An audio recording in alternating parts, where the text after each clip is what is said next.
So, in the last class, we learnt about forward feed. So, what exactly is forward feed? You have the inputs. Each input gets multiplied with weights to add weightage to the inputs and get passed through a multi-layer perceptron to give an output. In a multi-layer perceptron, we have nodes. So, the input gets multiplied with the weights and in each node they get all summed up together and passed through a function, that is an activation function. This gives us an output which acts as an input for the nodes in some other layer, and this goes on and on until you get the predicted value. Since all these weights and biases have been randomly initialized, there is no way that the predicted value is going to be close to the actual value. But our model, if we need a good model, we should have the predicted value to be as close to the actual value as possible. So think about it. How do we actually come to this thing? You have the inputs. You cannot change the inputs. You can just pre-process it. The only thing that you can change in this entire model is maybe the weights and biases. Hence, weights and biases need to be changed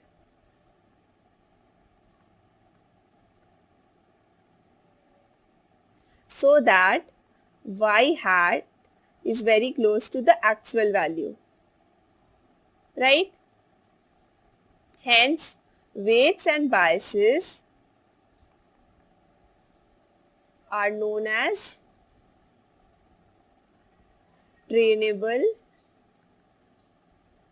or learnable parameters. Trainable or learnable parameters. So we have to now change the weights and biases, adjust them in such a way that we have the actual value very close to the predicted value. So we are introduced to the next concept, loss. So what is loss? Loss basically means how different or how much does the predicted value differ from the actual value. Now this can be in many formats. You might have read about some. You might have read about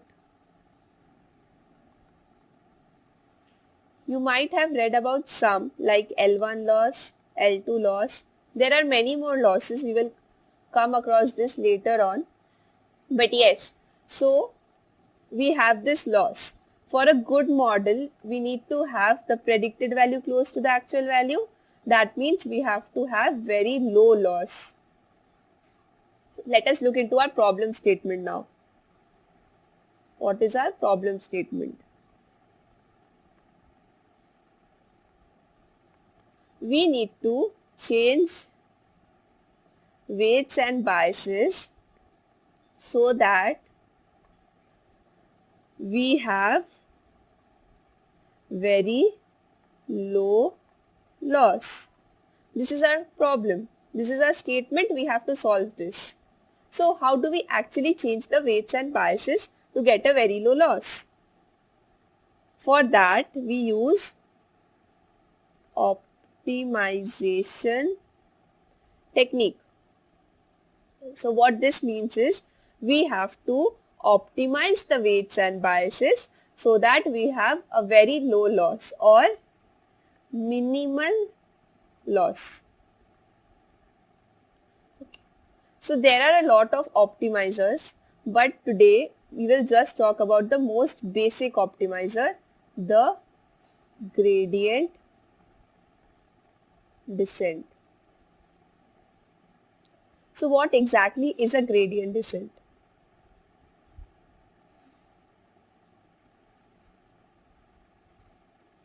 Think of this manner. Here is a hill. You are standing here on top of the hill. You have to go down to the minimum value of the hill. That is our problem statement, right? We have to reach the minimum loss function. So you are here, you have to reach the minimum value. What you can do is you can slowly descend downwards. Since you are descending along the slope, it can also be known as the gradient descent. Let us look into this in a graph problem statement. So this is a graph of loss versus weights. You have randomly initialized the weights and biases here. Hence, since all of this has been randomly initialized, you are going to get a very random loss. Let's say here you have the loss. As in this problem statement you were here, in the same way you have a loss here. You have to reach the minimum loss. This is our problem statement, minimum loss. So, to reach the minimum loss, you have to slowly descend downwards. Now, why can you not do it in a fast manner? Here is the thing.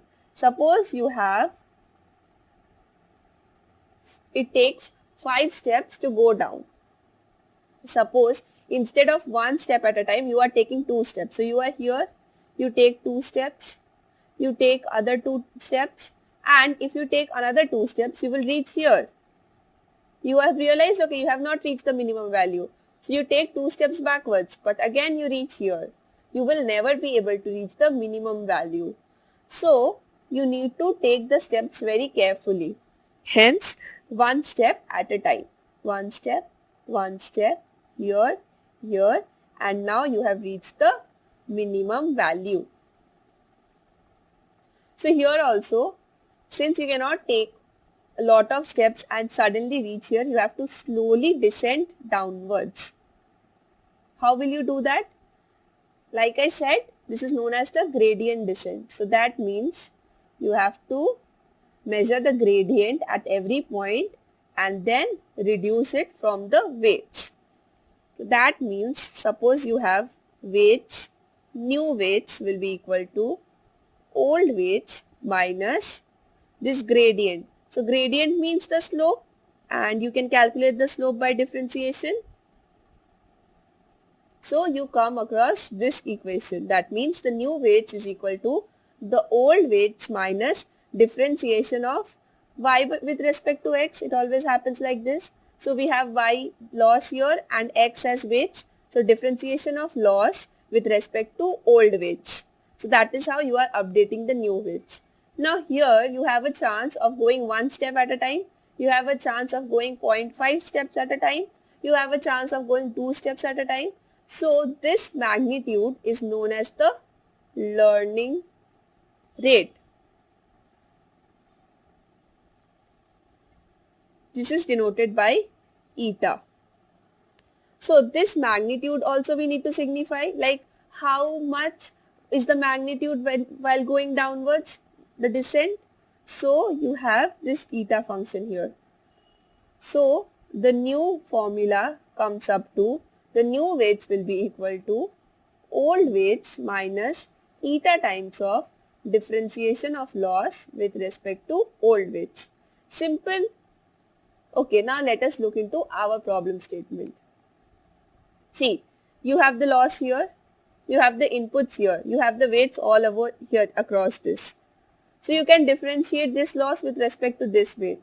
But can you differentiate the loss which is here with respect to this weight? See, this weight is connected to this node. These nodes also have weights for here and so on. So can you change just the weight here without actually changing the weights here? This is a big problem because this network is highly interconnected. So any change here in the starting layers will cause a lot of changes in the further layers, outer layers. So we need to do something about it. We cannot update the loss and differentiate the loss with respect to the weights here, but we need to somehow find a way to do that. Hence we come across what is known as back propagation. This is a lot like chain rule. You will learn more about this in the next video. Thanks for watching the video and keep